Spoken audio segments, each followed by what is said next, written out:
All right.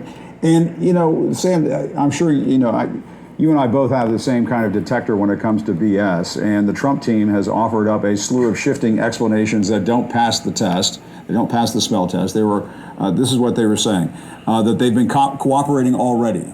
That the FBI and the Department of Justice could have gotten these documents if they had just asked nicely. The Trump team has been saying that these documents have been planted and that they've already been declassified and that they were already in secure storage. And now Trump is saying today that they were protected by attorney-client privilege. Sam, it's hard to keep up with all of these shifting explanations.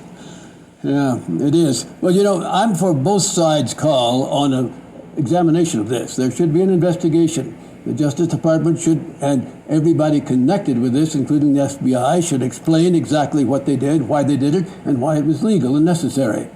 But assuming that is done, all of these explanations, if we haven't in the last 5 years or more heard from Donald J. Trump and the people who believe in him, regardless of the evidence, regardless of what anyone else said, regardless of whether their own eyes show them something else, we're not going to be able to convince them. We're not going to be able to conclude that, hey, look at the evidence, look at the proof here. They're not going to look at it.